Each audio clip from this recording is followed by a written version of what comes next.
Hi everyone, I'm WABC Chief Meteorologist Lee Goldberg, and this is Wake Up Weather on ABC7 NY and For Weather or Not, sponsored by TD Bank. Well, we have an up and down week to tell you about to make the transition from August into September, and it turns out that Tuesday is going to be one of the better days. Certainly of the traditional Monday through Friday work week, it's the best bet because it's warm, it's not too humid, and we can promise a dry day. That's a little different story as we head into Wednesday.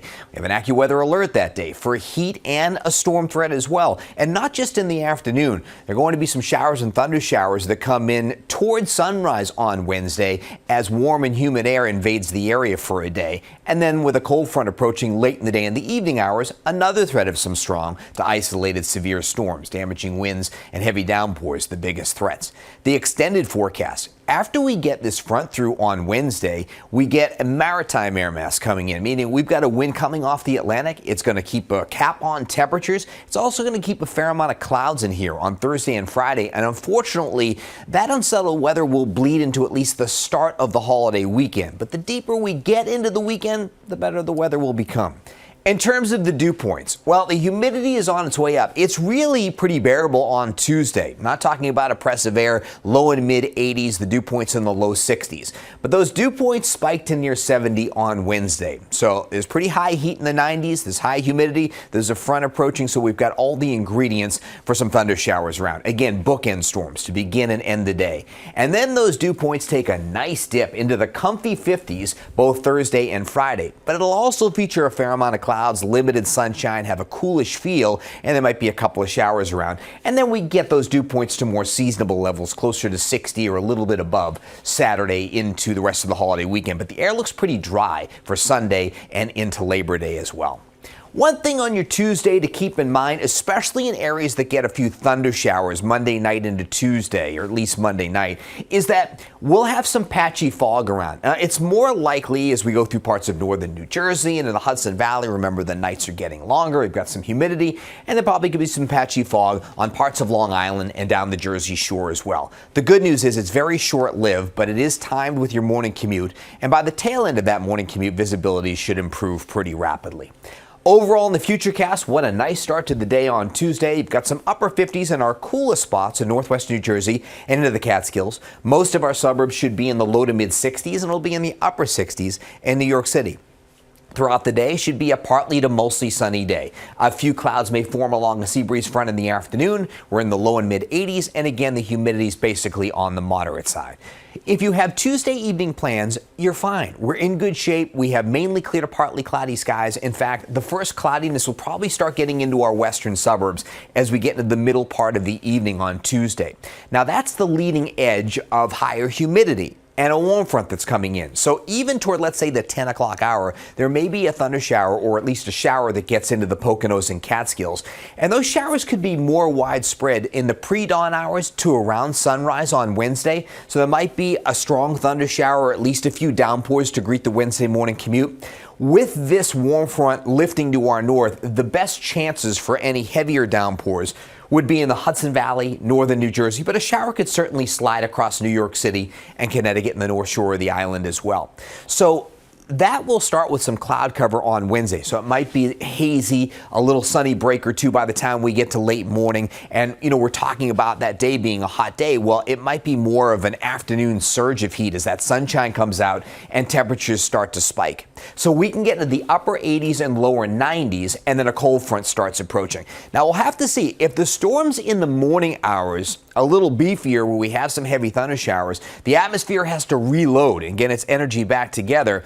And maybe those afternoon or the morning storms begin to take a little starch out of the atmosphere. I think we'll be able to reload a little bit. If you're watching this, the Futurecast may be underdoing some of the showers and storms that could develop in the afternoon hours, which would most likely be to the north. And then as we go into the evening hours, maybe get down to the coastal plain.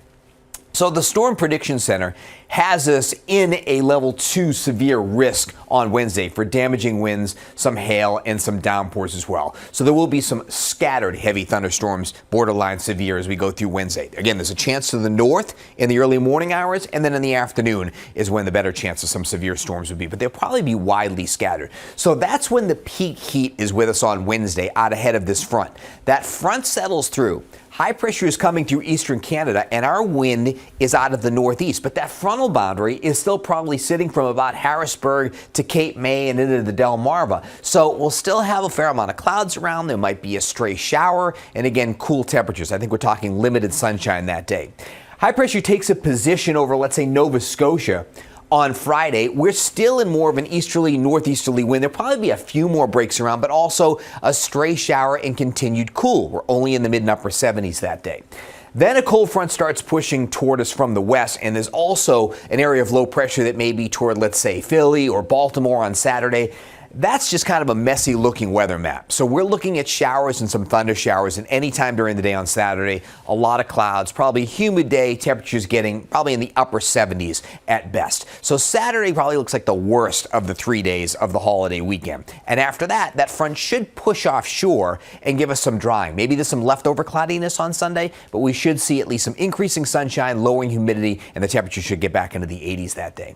When we look at our overall steering winds, what's happening is you've got an upper level area of low pressure as we go through Tuesday that's again sitting over the Canadian Maritimes and all this heat that's building off to the west. So that clash between that cool air mass to our north and east and the heat trying to get in here from the south and west is what's going to bubble up our storm threat on Wednesday. Again, that could be a bookend threat.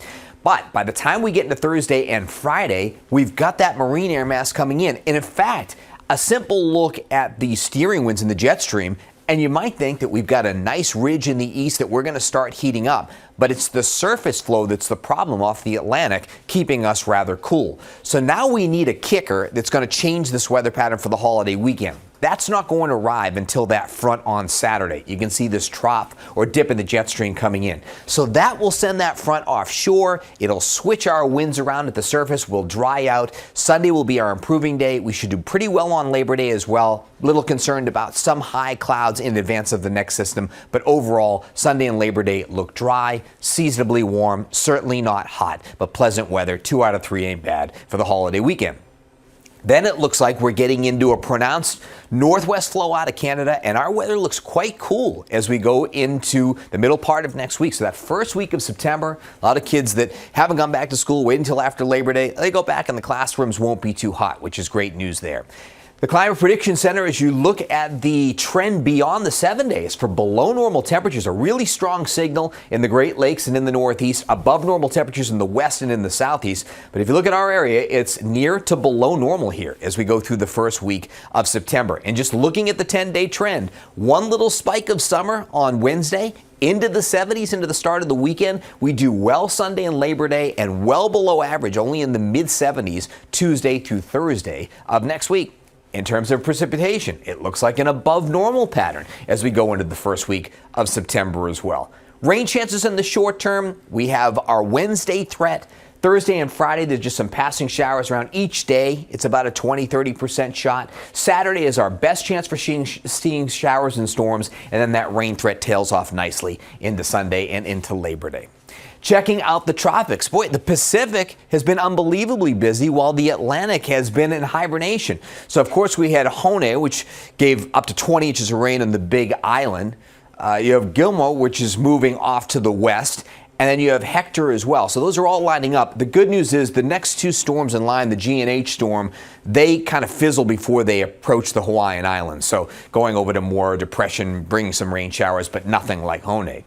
You go to the Atlantic, and there are still some storms here along the main development region and waves coming off the African coast. But whether it's shear in the Atlantic or dust or actually a little dropping of some of the tropical Atlantic temperatures as of late, development has been slow to happen. But one thing we'll be watching is there are multiple waves coming off the African coast. And I think the next date that we want to start looking at is around the 1st of September. So leading into Labor Day, and there are very few Labor Days where you don't have some ducks on the pond or some storms on the Atlantic. So there may be a tropical system that's approaching the Leeward Islands as we go into next Tuesday, the 3rd, and then into the Caribbean. So we'll see how that plays out. Remember, that pattern of very cool temperatures next week in the Northeast means that we've got nice westerlies coming in and nice protection here in the northeast from any tropical systems, so it would favor any tropical systems taking more of a southern route as we go into next week. We'll watch it very closely.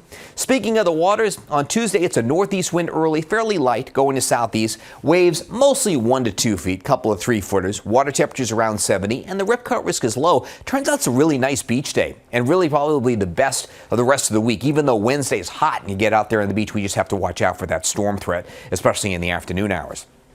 Tuesday, weather wellness. Air quality is moderate. The pollen count will be high, ragweed season in full gear, and the UV index will be at a 7, maybe even closer to an 8. 7 in the morning on your Tuesday. It's 69 degrees. There are partly cloudy skies, and watch out for that patchy fog early that will lift as we go through the middle of the morning, yielding to a partly to mostly sunny day, nice and warm and not too humid. 86 is our high forecast, and again, the humidity on moderate levels, a north-northeast wind going to south during the afternoon hours. Tomorrow night, down to 72. It is clear and nice for your evening plans, but then clouds will tend to increase. There could be a late night shower or thunder shower, a better chance north of New York City. An AccuWeather Alert on Wednesday. It's steam, heat, and humidity. Feels like upper 90s to around 100. Remember, I have it listed an afternoon thunderstorm. Those are the ones that more likely could be severe after the daytime heating, but there also could be a heavy thunder shower in the morning hours as the leading edge of that very sticky air comes in. On Thursday and Friday, clouds dominate, limited sunshine only in the 70s and a passing shower. Showers and thunderstorms, a couple of these could be heavy. We may very well need an AccuWeather Alert on Saturday for a heavier thunder shower. But that clears us out for the last 2/3 of the holiday weekend. Maybe there are some lingering clouds we have to get rid of on Sunday. Some of the newer information would suggest we're doing pretty well first thing on Sunday. But call it clouds giving way to sun, nice and warm, lowering humidity, and Labor Day looks good, just concerned about a little high cloudiness there. That's your AccuWeather forecast. You can always get your forecast on ABC 7 NY, and thanks for listening to Weather or Not. We'll see you next time, rain or shine.